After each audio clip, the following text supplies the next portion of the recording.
Hai, saya Arif dan ini Bicara Saham. Hari ini, kita akan membahas kabar terbaru yang melibatkan salah satu emiten batu bara terkemuka di Indonesia, yaitu PT Bukit Asam atau PTBA. Sebuah kabar menarik datang dari PTBA, yang kini tengah menjalin kerjasama dengan perusahaan Cina, yaitu China Huadian Overseas Investment dan Huadian Guangxi Energy, dalam pembangunan pembangkit listrik tenaga bayu atau wind farm. Direktur Utama PTBA, Arsal Ismail, mengungkapkan bahwa kerjasama ini masih dalam tahap komunikasi intensif. Arsal juga menjelaskan bahwa kerjasama dengan Huadian tidak hanya terbatas pada energi angin, tetapi juga mencakup energi hidro. Ini adalah langkah yang menarik mengingat potensi energi angin di Indonesia tidak sebesar di negara lain. PLTB ini direncanakan akan berada di wilayah Laut Cina Selatan dan memiliki kapasitas yang luar biasa, mencapai 1,3 gigawatt. PTBA, di bawah kepemimpinan Arsal, juga memiliki rencana jangka panjang untuk menghadapi transisi energi. Mereka menargetkan bahwa hingga tahun 2030, kontribusi inti bisnis batu bara akan menurun menjadi 70%, sementara 30% sisanya akan berasal dari energi non-batu bara yaitu energi baru terbarukan. Langkah PTBA dalam mengembangkan energi terbarukan bukanlah hal baru. Sebelumnya, perusahaan ini telah sukses membangun pembangkit listrik tenaga surya di Bandara Soekarno-Hatta, bekerja sama dengan PT Angkasa Pura II. PLTS ini telah beroperasi sejak Oktober 2020 dengan kapasitas maksimal 241 kW peak.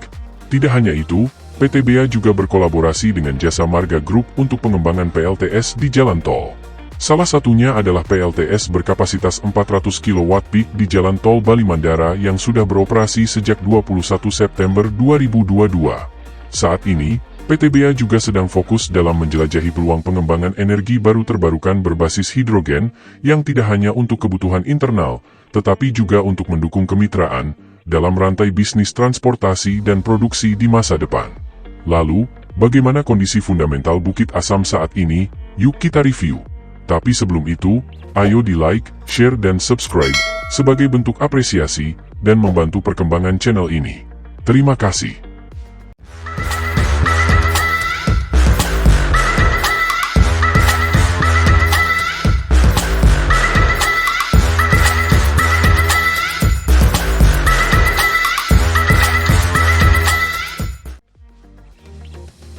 Di sisi lain, secara keseluruhan, terlihat bahwa Bukit Asam mengalami penurunan dalam beberapa aspek kunci.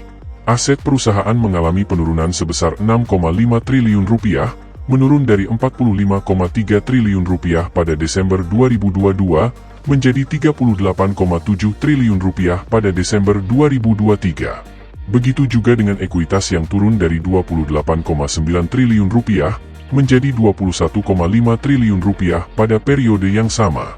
Tidak hanya itu, liabilitas perusahaan juga mengalami peningkatan yang cukup signifikan, naik dari 16,4 triliun rupiah pada Desember 2022, menjadi 17,2 triliun rupiah pada Desember 2023. Ini menunjukkan bahwa Bukit Asam menghadapi tekanan yang cukup besar dalam pengelolaan keuangan perusahaannya. Dalam hal pendapatan, terjadi penurunan sebesar 9,8%, dari 42,6 triliun rupiah menjadi 38,4 triliun rupiah pada kuartal keempat tahun 2023. Return on asset sebesar 15,7%, dan return on equity senilai 28,4%, pada periode yang sama menunjukkan kinerja yang belum sepenuhnya optimal.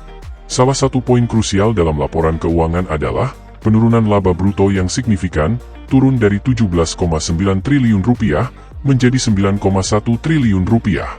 Namun, terdapat sedikit perbaikan pada beban umum dan administrasi yang mengalami penurunan dari 2,3 triliun rupiah menjadi 1,9 triliun rupiah, serta beban pajak penghasilan yang juga mengalami penurunan dari 3,4 triliun rupiah menjadi 1,8 triliun rupiah.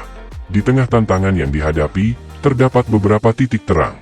Meskipun laba tahun berjalan menurun drastis, dari 12,7 triliun rupiah menjadi 6,2 triliun rupiah, net profit margin masih relatif stabil di nilai 15,8% pada kuartal keempat tahun 2023. Walaupun demikian, debt to equity ratio yang mencapai 80,2% menjadi perhatian tersendiri dan menunjukkan bahwa Bukit Asam memiliki beban hutang yang cukup besar.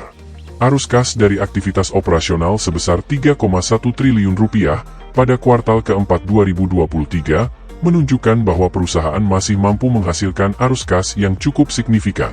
Namun, total penurunan nilai kas sebesar Rp2,8 triliun hingga akhir Desember 2023 menandakan bahwa Bukit Asam harus lebih hati-hati dalam pengelolaan kasnya, terutama terkait dengan aktivitas pendanaan yang membutuhkan perhatian lebih lanjut.